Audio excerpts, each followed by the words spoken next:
India's number 1 varicose veins hospitals ఐబీసీను సంప్రదించండి. మీ నొప్పి లేని ప్రయాణాన్ని ప్రారంభించండి.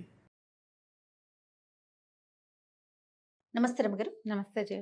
రమగారు, మనం బోధిసత్వుడి కథలు చెప్పుకుంటున్నాం కదా, ఏదైనా ఒక్క చెప్పు. బ్రహ్మదత్తుడు కాశీరాజ్యానికి రాజుగా ఉన్నప్పుడు బోధిసత్వుడు వీళ్ళకి సమీపంలో ఉన్న ఒక రాజ్యంలో రాకుమారుడిగా జన్మించాడట. ఆ రాజుగారికి పెద్ద భార్యకి మొదట ఒక కుమారుడు కలిగాడు. చాలా జ్ఞాన సంపన్నుడుగా అవుతాడని చెప్పారట ఆ పిల్లవాడు పుట్టినప్పుడు. వీళ్ళు చెప్తారుగా కార్తాంతికులు. అయితే ఈయన ఏం చేశాడంటే మహాశాసనుడు అని పేరు పెట్టారు పిల్లవాడికి. మహాశాసనుడు పుట్టిన కొంతకాలానికి రాణిగారికి ఇంకో కుమారుడు కూడా కలిగాడు. సోమదత్తుడు అని పెట్టారు. ఈ సోమదత్తుడు పుట్టిన కొంతకాలానికి రాణిగారు మూడోసారి గర్భవతి అయినప్పుడే ఏదో అనారోగ్యం చేసి మరణించారట. ఇద్దరు రాజకుమారులు. ఈయన ద్వితీయ వివాహం చేసుకున్నారు తండ్రి.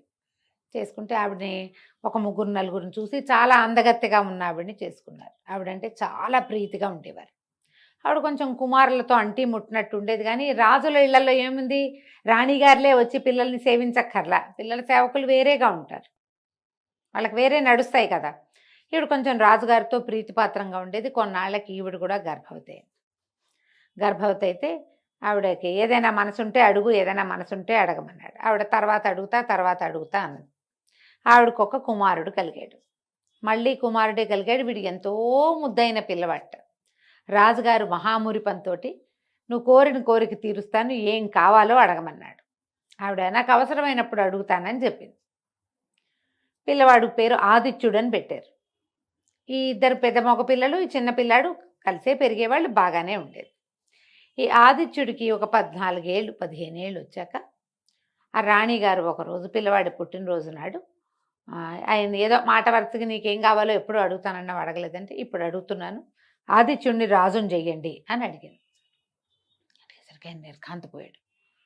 అటా చేస్తాము, పెద్ద భార్య పట్టపురాణి పిల్లలున్నారు, జ్యేష్ఠుడున్నాడు, పెద్దవాడు ఉన్నాడు, పైగా అతనేమో రాజుగా తగిన లక్షణాలు కలిగిన వాడు, అట్లా ఎట్లా చేస్తాము కాదన్నాడు. కాదంటే ఆవిడంది మీరు నా పెళ్ళైన నాటి నుంచి నీకేం కావాలో అడుగు అన్నారు. తప్పలేదు, ఇదే నా కోరిక, తప్పలేదు. నేను అడిగింది చేయవలసిందే. ఈయనకేం చేయాలో పాలుపోలా, చూద్దామన్నాడు. ఇది ఆదిత్యుడికి 14వ పుట్టినరోజు అయింది. 15 ఏడు వచ్చి 15 ఏళ్ల పిల్లాడిని రాజుని ఏం చేస్తారు, వాడు ఇంకా పెద్దవాడు అవ్వాలిగా. ఒకనాడు ఏం చేశాడు, పెద్ద కుమారుని చిన్న కుమారుడిని పిలిచి, ఒరే నాయన, ఇక్కడ పరిస్థితులు బాగుండలేదు, మీ మీద ఏదైనా ఆపద వాటిల్తుందేమోనని నాకు భయంగా ఉంది. కాబట్టి నువ్వు తమ్ముడిని తీసుకుని దేశాటనకి వెళ్ళిపో, కొంత సొమ్ము చెత్తపుచ్చుకుని వెళ్ళు. రేపొద్దున నేను గతించానన్న వార్త తెలిసేదాకా నువ్వు రావద్దు. నా తర్వాత జ్యేష్ఠుడు కాబట్టి రాజ్యం తప్పకుండా నీకు వస్తుంది. అప్పటి వరకు వెనక్కి తిరిగి రావద్దు, ఇక్కడ మీకు ప్రమాదం ఉంది అని చెప్పాడు. సరే కుమారులు ఇద్దరు సరేననుకున్నారు. వెళ్ళిపోమంటాడు తండ్రి.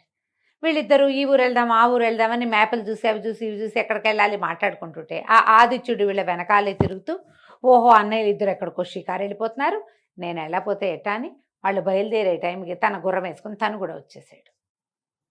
వద్దని ఎంత వారించినా వాడు వినలే.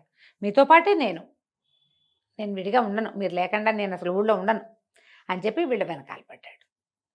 ముగ్గురు కలిసిపోయారు.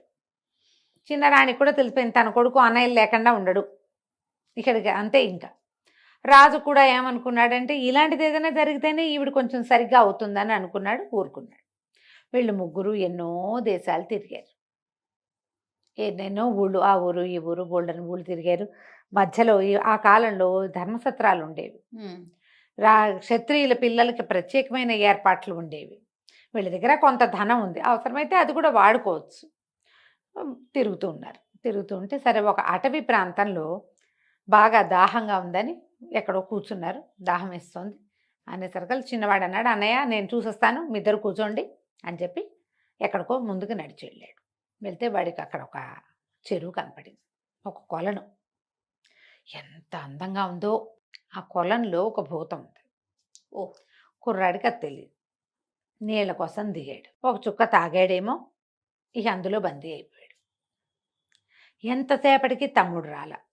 మహాశాసనుడు కాళ్ళు చాపుకుని పడుకున్నాడు కింద. అయ్యో ఏమిట్రా ఇంతసేపు అయినా రాలేదు అని లేవబోయాడు. లేకపోతే సోమదత్తుడు, నువ్వెందుకన్నయ్యా లేవడం, నువ్వు విశ్రాంతి తీసుకో, నేను వెళ్ళి చూసొస్తాలే అని. సో ఈ ఆదిత్యుడు వెళ్ళిన దారిలోనే సోమదత్తుడు కూడా వెళ్ళాడు. వెళ్తే చెరువు కనపడింది. కనపడితే మామూలుగా ఆలోచించాలి కదా, ఇదేంటి చెరువు ఉంది, తమ్ముడు మునిగిపోయాడా, ఏమయ్యాడు, ఎక్కడికి వెళ్ళాడు, కాళ్ళు వెళ్ళినాయా, అవన్నీ చూడాల. అప్పటికే చాలా దాహంగా ఉంది, కొన్ని గంటలైంది మంచినీళ్ళు తాగి. నీళ్ళు తాగి చూద్దామని దబదబా దిగేశాడు నీళ్ళల్లోకి.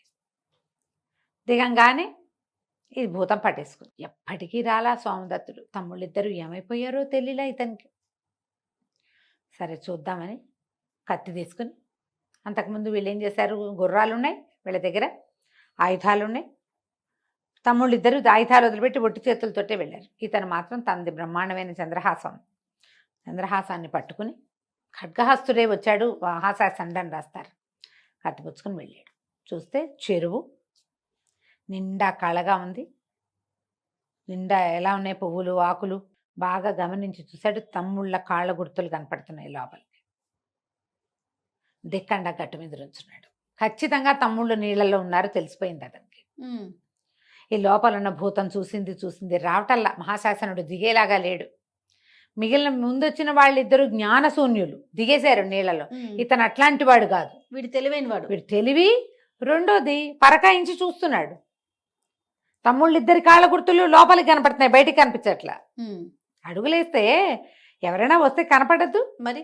ఇక ఎంతసేపటికి దిగల. ఇక దిగడని నిశ్చయించుకుని ఈ లోపలున్న భూతం ఒక బోయవాడి స్వరూపంలో ఇంకో పక్క నుంచి వచ్చింది. ఎవరు పోయి నువ్వు అని అడిగి, ఈ కొలంలో నీళ్లు ఎంతో రుచిగా ఉంటాయి, అలసట పోగొడతాయి, మంచినీళ్ళు తాగు, మాట్లాడుకుందాం అనేసరికి నేను నీళ్లు తాగను, మా తమ్ముళ్ళు ఇద్దరు వచ్చారు, తమ్ముళ్ళు నీటిలో ఉన్నారేమో అని అనిపిస్తోంది అనేసరికి, మరి దిగిన వాళ్ళు తెలివి తక్కువ వాళ్ళైతే నీళ్ళలో ఉండాల్సిందే అని చెప్పాడు పోయేవాడు.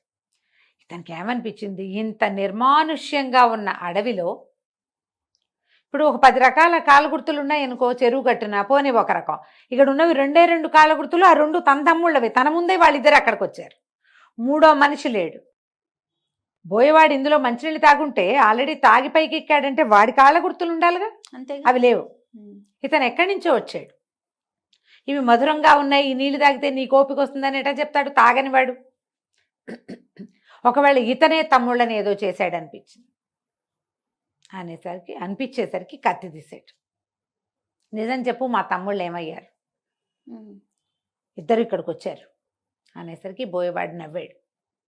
ఇది కుబేరుడి కొలను. ఈ కొలంలోకి దిగినవాడు జ్ఞాన సంపన్నుడు కాకపోతే వాడు నా పాలపడతాడు. నేను దీనికి కాపలాదారిని. నీ ముందొచ్చిన వాళ్ళిద్దరికీ జ్ఞానశూన్యులు, వాళ్ళు తెలివిగల వాళ్ళు కాదు. తెలివిగల వాడినే నేను వదిలిపెడతా. నా లోపలికి దిగిన వాడు ఎవడైనా సరే నా వాడేవాడు. వాడికి జ్ఞానం ఉంటేనే వాడిని వదిలేస్తా. నువ్వు తెలివిగల వాడివి పైన ఉంచున్నావు, దిగితే నీ సంగతి నాకు తెలుస్తుంది అన్నాడు. అంటే మహాశాస అంటాడు, నీకు జ్ఞానమే కావాలంటే నేను బోధిస్తానే, చిన్నతనం నుంచి చదువుకున్నాను నేను.